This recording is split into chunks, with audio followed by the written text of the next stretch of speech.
सबको जय मसीह की।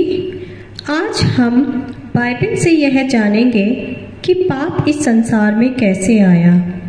उत्पत्ति की पुस्तक में हम देखते हैं कि परमेश्वर ने पहले आदम को बनाया था और परमेश्वर ने आदम को अदन की वाटिका में रखा था।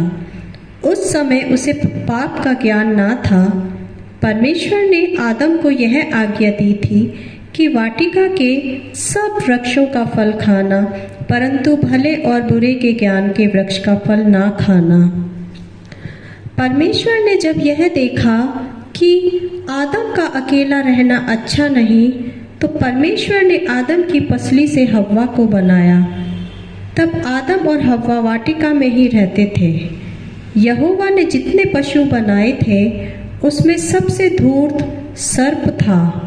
तब शैतान सर्प के रूप में वाटिका में उस स्त्री के पास आया और उसे भले और बुरे के ज्ञान वाले वृक्ष के फल को खाने के लिए उकसाने लगा।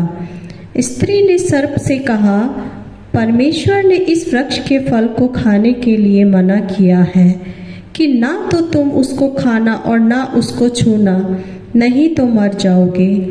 तब सर्प ने स्त्री से कहा कि उस फल को खाकर तुम्हारी आंखें खुल जाएंगी, तुम भले बुरे का ज्ञान पाकर परमेश्वर के तुल्य हो जाओगे।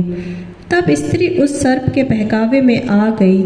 उसने वह फल खाया और आदम को भी खिलाया।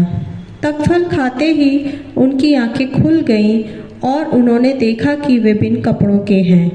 तो उन्होंने अंजीर के पत्ते जोड़ जोड़ कर लंगोट बना लिए और उनसे अपने शरीर को ढका।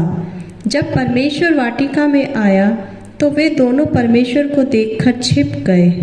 परमेश्वर ने कहा, आदम तू कहाँ है? आदम ने कहा, तेरे शब्द सुनकर मैं डर गया और छिप गया, क्योंकि मैं नंगा था।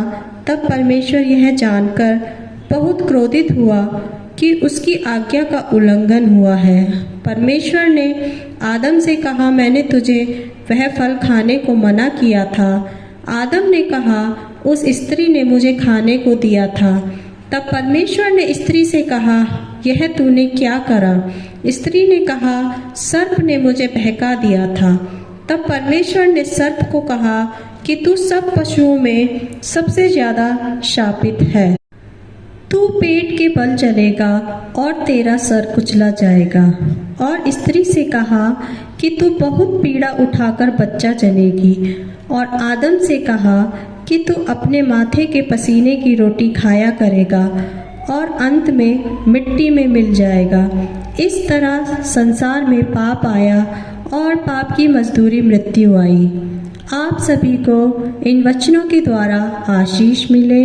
आप सभी को जय मसीह की।